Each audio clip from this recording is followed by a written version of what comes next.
فکر مت کرو، میں تمہیں ایک ترکیب بتاتا ہوں۔ اس نے اپنے جادوئی الفاظ میں ایک منتر پڑھا۔ اب کوئی تمہارے خزانے کے بارے میں شک نہیں کرے گا۔ اچانک دور سے کتوں کے بھونکنے کی آواز آئی۔ فاطمہ نے گھبرا کر صندوق کو ڈانپ دیا۔ کوئی آ رہا ہے۔ سعید فوراً غائب ہو گیا، لیکن اس کی آواز ہوا میں گونجی۔ کل صبح ہم تمہاری زندگی بدلنے کا منصوبہ بنائیں گے۔ فاطمہ جلدی سے صندوق کو اپنے بستر کے نیچے چھپانے لگی، جبکہ اس کے دل میں لاکھوں سوال گردش کر رہے تھے۔ کیا واقعی اس کی قسمت بدلنے والی تھی، یا یہ سب کوئی خواب تھا؟ صبح کی پہلی کرن کے ساتھ ہی فاطمہ کی آنکھ کھل گئی۔ وہ جٹپٹا کر اٹھی اور بستر کے نیچے ہاتھ ڈال کر صندوق کو چھوا۔ وہ اب بھی وہی موجود تھا۔ رات کا واقعہ کوئی خواب نہیں تھا۔ اللہ کا شکر ہے، اس نے دل ہی دل میں دعا پڑھی۔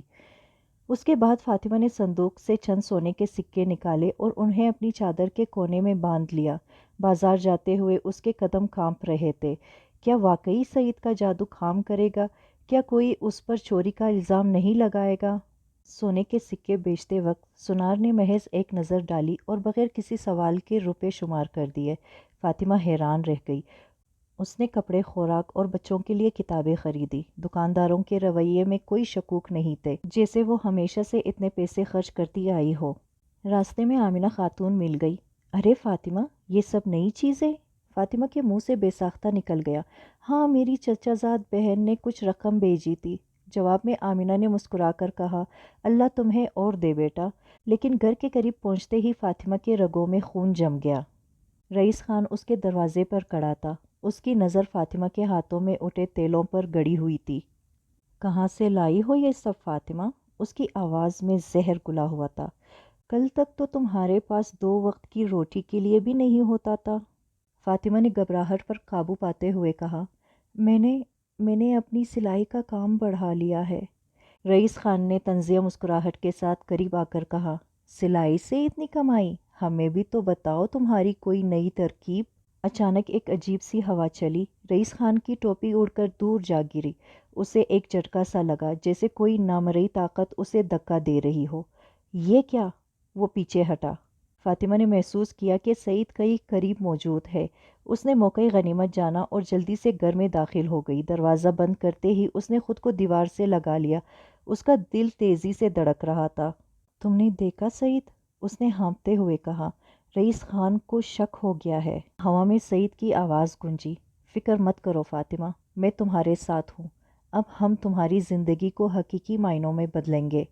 اس رات جب پورا گاؤں سو گیا، سعید نے فاطمہ کو ایک نئے منصوبے کے بارے میں بتایا۔ وہ اس کے لیے ایک چھوٹی سی دکان کھولنا چاہتا تھا، جہاں وہ نہ صرف سلائی کا کام کرے بلکہ گاؤں کی لڑکیوں کو بھی سکھائے۔ لیکن رئیس خان؟ فاطمہ نے تشویش سے پوچھا۔ سعید کی آنکھوں میں ایک چمک آئی۔ وہ ہمارے راستے میں رکاوٹ نہیں بن پائے گا۔ میں نے اس کے لیے ایک خاص سبق تیار کیا ہے۔ رات کے گہرے سناٹے میں رئیس خان اپنے بستر پر کرخت نیند سو رہا تھا۔ اس کے کمرے میں ہوا اچانک سرد ہو گئی۔ چراغ کی لو بغیر کسی ہوا کے لرزنے لگی۔ ایک عجیب سی نیلی روشنی نے کمرے کو بھر دیا۔ اٹھو ظالم! ایک گرجدار آواز نے رئیس کو جگا دیا۔ وہ دہشت سے آنکھیں پھاڑ کر دیکھ رہا تھا۔ سامنے سعید اپنی اصلی شکل میں کھڑا تھا۔ 7 فٹ لمبا، آنکھیں سرخ انگاروں کی مانند اور جسم سے دھواں اٹھ رہا تھا۔ میرا کیا قصور؟ رئیس نے کانپتے ہوئے بولا۔ سعید نے اپنا ہاتھ بڑھایا۔ تم نے ہمیشہ غریبوں کا خون چوسا ہے۔ اب وقت آ گیا ہے کہ تم اپنے اعمال کا مزہ چکھو۔ ایک جھٹکے کے ساتھ رئیس خان کا جسم بستر سے اٹھ کر ہوا میں لٹک گیا۔ اس نے محسوس کیا جیسے ہزاروں چونٹیاں اس کے جسم پر رینگ رہی ہو۔ وہ چیخنے لگا، معاف کر دو، میں نے غلطی کی۔ اگلی صبح پورا گاؤں حیرت سے دیکھ رہا تھا۔ رئیس خان گلیوں میں گھوم رہا تھا۔ اس کے بال سفید ہو چکے تھے، ہاتھ کانپ رہے تھے۔ وہ بار بار دہراتا، میں نے غلطی کی، غریبوں پر ظلم نہ کرو۔ فاطمہ نے اپنی جھونپڑی کی کھڑکی سے یہ منظر دیکھا۔ سعید اس کے پاس کھڑا مسکرا رہا تھا۔ اب کوئی تمہیں تنگ نہیں کرے گا، اب وقت ہے تمہاری حقیقی منزل کا۔ 1 ماہ بعد فاطمہ کی نئی دکان فاطمہ سلائی مرکز کا افتتاح ہوا۔ گاؤں کی لڑکیاں مفت تربیت حاصل کر رہی تھی۔ پیچھے ایک چھوٹا سا اسکول بھی تھا، جہاں فاطمہ کے بچوں سمیت دیگر غریب بچے پڑھتے تھے۔ رئیس خان اب فاطمہ کی دکان کے سامنے سے جاتے ہوئے سر جھکا لیتا۔ گاؤں والے حیران تھے کہ یہ تبدیلی کیسے آئی۔